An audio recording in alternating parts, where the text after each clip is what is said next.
Hello students, economics class में आज का जो वीडियो है क्लास +2 के स्टूडेंट्स के लिए मैक्रो इकोनॉमिक्स का चैप्टर हम लोग कंटिन्यू कर रहे हैं, हमारा 7th बैंकिंग। और आज का जो टॉपिक है qualitative measures for credit control.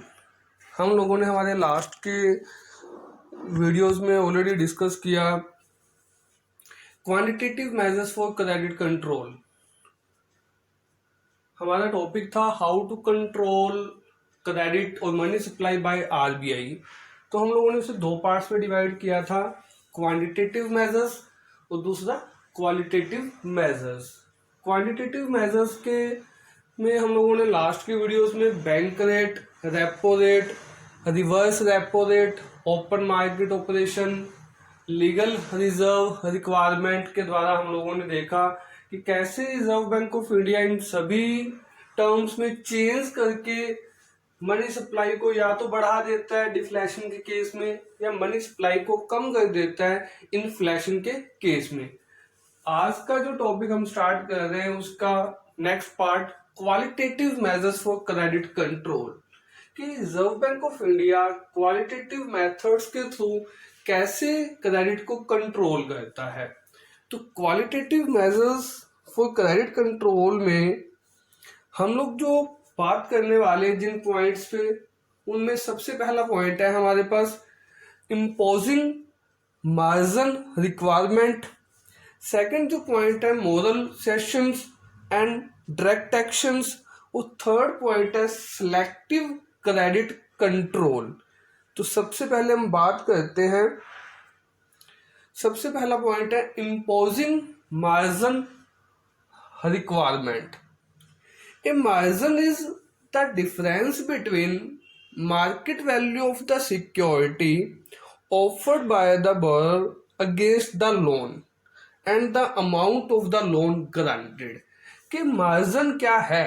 एक डिफरेंस किस चीज का, कि जितना लोन का अमाउंट दिया जाना है और उस लोन को लेने के लिए जो पर्सन है, पब्लिक, कितने वैल्यू की चीज एज ए सिक्योरिटी या गिरवी बैंक के पास रखने वाली है, उन दोनों का जो डिफरेंस है उसे क्या कहा जाएगा? Margin requirement. अगर आप बैंक के पास 20,000 का लोन लेने जाते हैं और बैंक आपको उसके बदले में कोई चीज गिरवी रखने के लिए कहता है,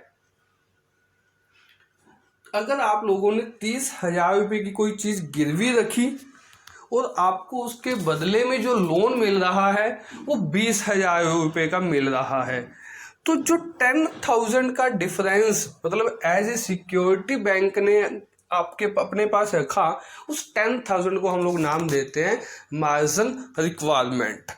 If margin requirement is 20%, then the bank is allowed to give only 80% of the value of the securities. कि जितने अमाउंट की आप चीज गिरवी रखने जा रहे हैं उसका 20% वो अपने पास सेव रखेगा, आपको उसके बदले में 80% लोन ही अवेलेबल करवाएगा। तो इस मार्जिन रिक्वायरमेंट को, इस डिफरेंस को बढ़ा के या कम करके reserve bank of India credit को या मनी सप्लाई को कंट्रोल करता है। तो हम लोग बात करते हैं सबसे पहले इन्फ्लेशन या एक्सेस डिमांड की। Margin requirement is increased to correct excess demand. अगर देश के अंदर इकोनॉमी में डिमांड क्या है? एक्सेस है, ज़्यादा एक लिमिट से उस चीज़ों के रेट क्या हो रहे हैं? बढ़ रहे हैं, इन्फ्लेशन है। तो उसको करेक्ट करने के लिए, उसको बैलेंस करने के लिए रिजर्व बैंक क्या करता है? इस डिफरेंस को, लोन के अमाउंट और लोन के लिए रखी जाने वाली सिक्योरिटी के डिफरेंस को बढ़ा देता है। इससे क्या होगा? The central bank withdraws additional purchasing power. अगर इस डिफरेंस बढ़ जाएगा, अगर पब्लिक लोन लेने जाएगी तो उससे एक ज़्यादा अमाउंट की चीज़ गिरवी रखने के लिए बोला जाएगा, तो इससे क्या होगा? लोग या पब्लिक लोन लेने नहीं जाएंगे बैंकों के पास। क्यों? क्योंकि उन्हें एक अमाउंट के लिए एक बहुत ज़्यादा एक अमाउंट की सिक्योरिटी गिरवी रखनी पड़ रही है। इससे क्या होगा, there will be contraction of credit. अब लोग उधार लेना पसंद नहीं करेंगे। Less money will flow in the system, पैसा मार्केट में नहीं जाएगा, लोग बैंकों से लोन नहीं लेंगे, तो लोगों की परचेजिंग पावर देश में क्या हो जाएगी, कम हो जाएगी। तो इससे एग्रीगेट डिमांड भी कम होगी और एक्सेस डिमांड अपने आप ही डाउन आ जाएगी और इन्फ्लेशन कम होगा। तो सिंपल सी बात कि इन्फ्लेशन को कम करने के लिए या एक्सेस डिमांड को कम करने के लिए रिजर्व बैंक मार्जिन रिक्वायरमेंट को क्या कर देता है, बढ़ा देता है, ताकि लोग बैंकों से लोन ना ले और देश के अंदर उन लोगों की परचेसिंग पावर कम होने से एग्रीगेट डिमांड क्या हो जाए, कम हो जाए। सेकंड पॉइंट है डिफ्लेशन या डेफिसिट डिमांड की। अगर हम बात करें, अगर देश में चीज़ें नहीं खरीदी जा रही, क्योंकि कमर्शियल बैंक्स लोगों को लोन इजीली अवेलेबल नहीं करवा पा रहा, लोगों के पास पैसा ही नहीं है, बैंकों से लोन नहीं मिल रहे, तो इससे क्या होगा, मार्केट में डिफ्लेशन क्रिएट हो जाएगी। तो इस सिचुएशंस को ख़त्म करने के लिए, एक बैलेंसिंग पॉइंट पे लाने के लिए रिजर्व बैंक ऑफ इंडिया क्या करता है, मार्जिन रिक्वायरमेंट को कम कर देता है। मार्जिन रिक्वायरमेंट के बारे में हम लोगों ने पढ़ा कि जितना लोन लिया जाना है और लोन लेने के लिए जितनी चीज़ गिरवी रखी जानी है उसके डिफरेंस को कम कर दिया जाएगा। इससे क्या होगा, मार्केट में लोगों की परचेजिंग जो पावर है वो इंजेक्ट हो जाएगी, लोग ज़्यादा से ज़्यादा लोग बैंकों से लोन लेने जाएंगे। अगर आप 20,000 का लोन लेने के लिए आपको पहले 30,000 रुपये की चीज़ गिरवी रखनी पड़ती थी, बट अगर अब 20,000 के लोन के लिए आपको अगर 22,000 रुपये की कोई चीज़ गिरवी रखनी पड़ रही है, तो आप बैंकों में ज़्यादा से ज़्यादा लोग जाएंगे लोन लेने के लिए। इससे क्या होगा, more money supply will flow in the system, और परचेजिंग पावर क्या हो जाएगी, लोगों की बढ़ेगी, एग्रीगेट डिमांड भी बढ़ेगी, और इससे क्या होगा, डेफिसिट डिमांड की या डिफ्लेशन की सिचुएशन क्या हो जाएगी, करेक्ट हो जाएगी, बैलेंस हो जाएगी। तो इस तरह मार्जिन रिक्वायरमेंट को बढ़ा के इन्फ्लेशन को कम किया जा सकता है और मार्जिन रिक्वायरमेंट को कम करके डिफ्लेशन को कम किया जा सकता है, मतलब करेक्ट किया जा सकता है। तो क्वालिटेटिव मेजर्स के अंदर सबसे जो पहला पॉइंट था, imposing margin requirement. Second point है हम लोगों के पास, moral suasion and direct action. It is a combination of possession and pressure that the central bank applies to other banks in order to get them fall in line with its policies। ये जो terms हैं, ये जो method है, इसमें combination है उन दो चीज़ों का, पोसेशन एंड प्रेशर, जिसमें सेंट्रल बैंक कमर्शियल बैंकों को क्या करता है, एक मोटिवेट भी करता है, गाइड भी करता है, प्रेशराइज भी करता है कि कमर्शियल बैंकों को रिजर्व बैंक की पॉलिसियों को फॉलो करना पड़ेगा। It is done through letters, speeches and hints to the banks.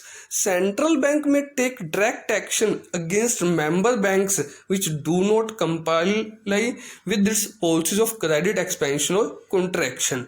अगर इन्फ्लेशन को कम करने के लिए कमर्शियल बैंक्स रिजर्व बैंक की पॉलिसियों को फॉलो नहीं करता, तो उसके खिलाफ एक्शन भी लिया जा सकता है, जो भी बैंक्स आरबीआई के अंडर, रेगुलेशन एक्ट के अंडर काम करते हैं। अगर डिफ्लेशन को ख़त्म करने के लिए रिजर्व बैंक ने जो लिबरलाइज पॉलिसियाँ अपनाई हैं, अगर उसे भी commercial bank, member banks follow नहीं करते, तो उनके खिलाफ एक्शन लिया जा सकता है। एक नैतिक प्रभाव और दूसरा एक प्रेशराइज एक्शन, डायरेक्ट एक्शन लेने के द्वारा इन्फ्लेशन या डिफ्लेशन की सिचुएशंस को कमर्शियल बैंक के द्वारा जो हेल्प की जाती है, उसे रिजर्व बैंक क्या करता है, फॉलो करवाता है। इन तरीकों से वो मार्केट की सिचुएशंस को बैलेंस कर बनाता है कि कमर्शियल बैंक रिजर्व बैंक के कहने के अकॉर्डिंग ही काम करेंगे। Selective credit control. तो सबसे पहले हम बात करते हैं कि सिलेक्टिव क्रेडिट कंट्रोल का मतलब क्या है, कि मीन्स उधार देना है या नहीं देना कमर्शियल बैंकों ने, इसके लिए सिलेक्टिव सिस्टम्स होगा। मतलब एक हर पार्टिकुलर काम के लिए प्री डिसाइड हो जाएगा कि किस काम के लिए कितना लोन कमर्शियल बैंकों ने देना है, कितने लेवल के काम के लिए कितना लोन देना है। वो उससे ज़्यादा नहीं दे पाएंगे, उससे कम उन्हें नहीं देना loan. This can be applied in both a positive as well as negative manner. अगर इन्फ्लेशन है तो उस टाइम पे कमर्शियल बैंकों को किस वे में उधार देना होगा, in a negative manner. The flow of credit will be restricted to particular sectors. अगर मार्केट में इन्फ्लेशन है तो कमर्शियल बैंकों को एक रिस्ट्रिक्टिव मैनर में कम से कम लोन देना होगा मार्केट्स में, ताकि जो पैसा का फ्लो है वो मार्केट्स में से कम हो जाए। और डिफ्लेशन के केस में जो क्रेडिट दिया जाना है मार्केट में, इकोनॉमी में लोगों को उधार दिया जाना है, वो एक पॉजिटिव वे में the credit will be channelise to the particular sectors, कि जिस फील्ड को बढ़ा के हम अपने देश की डिफ्लेशन मंदी को ख़त्म कर सकते हैं, डेफिसिट डिमांड को ख़त्म कर सकते हैं, उन पार्टिकुलर सेक्टर्स को एक लिबरलाइज वे में उधार दे के क्या करना होगा, डिफ्लेशन या डेफिसिट डिमांड को कम करना है। तो सिलेक्टिव क्रेडिट कंट्रोल के अंदर बात आती है कि पार्टिकुलर फील्ड्स के लिए, पार्टिकुलर फील्ड के लेवल के लिए कितना लोन दिया जाना है, कितना लोन नहीं दिया जाना कमर्शियल बैंकों के द्वारा। वो कौन डिसाइड करता है? रिजर्व बैंक डिसाइड करता है। तो हम लोगों ने बात की क्वालिटेटिव मेजर्स के अंदर imposing margin requirement, second direct action और moral suasions and selective credit control. तो इन सभी टर्म्स के द्वारा रिजर्व बैंक ऑफ इंडिया क्या करता है कि क्रेडिट को कंट्रोल करता है। हम लोगों ने हमारे लास्ट के वीडियोस के साथ और इस वीडियो के साथ एक टॉपिक कंप्लीट कर लिया है, हाउ टू कंट्रोल क्रेडिट और money supply bye reserve bank of India, quantitative measures और क्वालिटेटिव मेजर्स। तो यहाँ हमारा वीडियो कंप्लीट होता है। नेक्स्ट वीडियो में हम लोग मिलेंगे इस चैप्टर के एक और टॉपिक के साथ।